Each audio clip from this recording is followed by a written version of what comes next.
you've been well. It has been quite a long time, about 5 weeks since I last did my video, but today I got this opportunity to do part 3 of my lessons in marriage.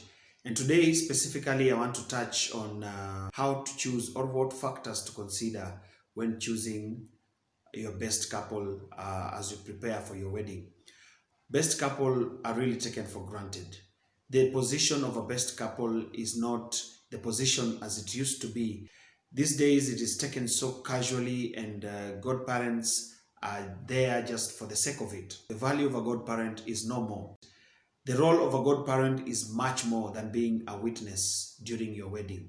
These are the people who will walk with you in your marriage.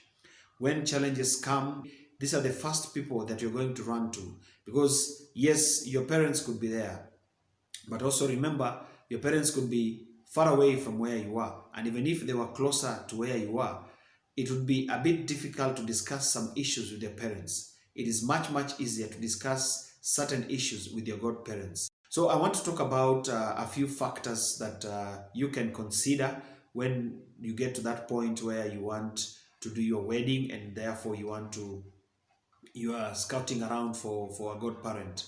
Number one, your godparent must be a believer in God. The fact that you're going to get married in church means that you believe in God. So it would be detrimental if you get somebody who does not believe in God.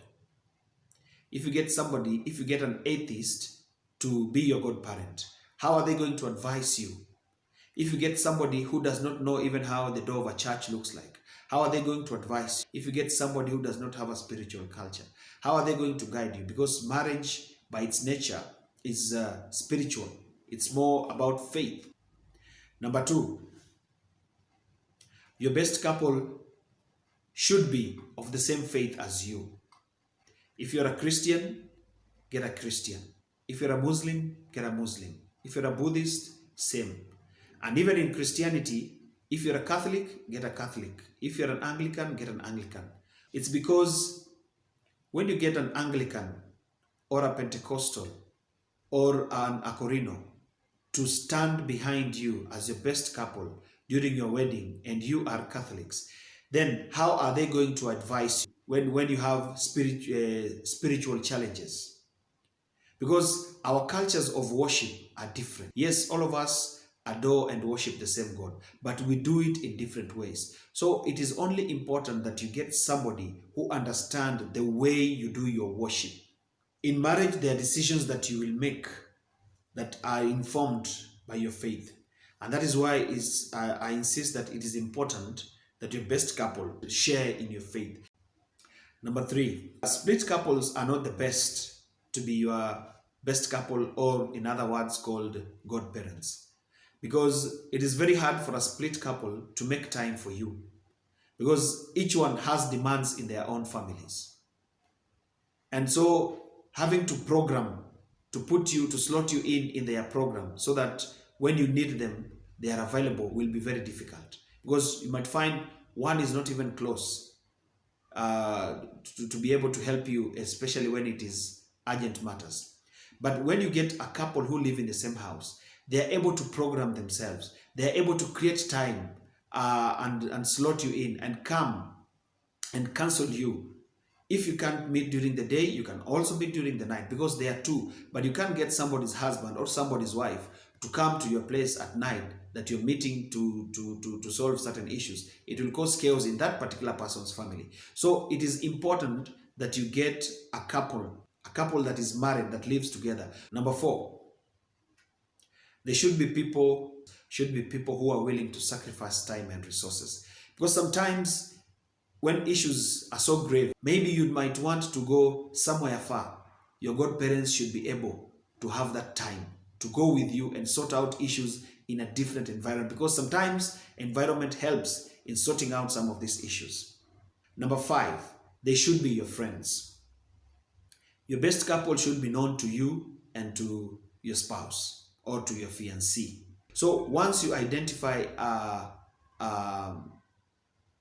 couple that you'd want to stand behind you as your witnesses during your wedding and to be your godparents, it is important that you tell them in advance. And once they agree, then you start building your friendship so that if they know you as a man, let them also know you are your fiancé. And if they know your fiancé, then it is also important that they get to know you so that by the time of the wedding, they understand you as the fiancé.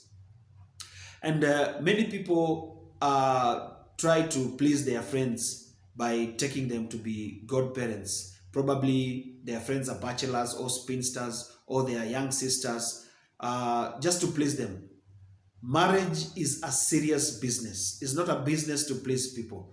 Those people that you want to please, when your marriage will have problems, they will not be there for you. So take serious people. Look for friends who are responsible, who are virtuous, who have values.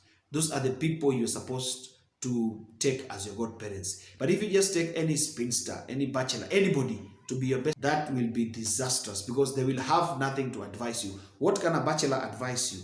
What experience does he have? What can a spinster advise you? What experience in marriage does she have? If you take your drinking buddies, those are just buddies. They sit with you in the club, you drink. After you get drunk, you go home. There's nothing much they will help you. Take serious people. Number 6, the best couple that you choose or your godparents that you choose must be senior to you in terms of age and in terms of the years they've lived in marriage. Having lived in marriage for several years, they have experience. Marriage has different phases. It is only important that you get somebody who has lived at least 5 years so that they are able to guide you in that first phase of life, first phase of marriage. Otherwise, if you get people who just got married the other day, 2 months, 1 year, 2 years, they are younger to you in terms of age, and they are younger to you in terms of the number of years they've lived in marriage, there is nothing or there is no value they're going to add to your marriage. If you're chosen as a best couple, please do not disappoint. Those who are preparing to get into marriage and those who are preparing to choose their godparents, I wish you well. It is my prayer and hope that this video will help you build your marriage, and hopefully you have better marriage than most people have, because I know there are many people who are given a second chance, they would want to do certain things right. So stay safe and put on your mask, sanitize, and let's keep COVID-19 at bay. See you in my next video.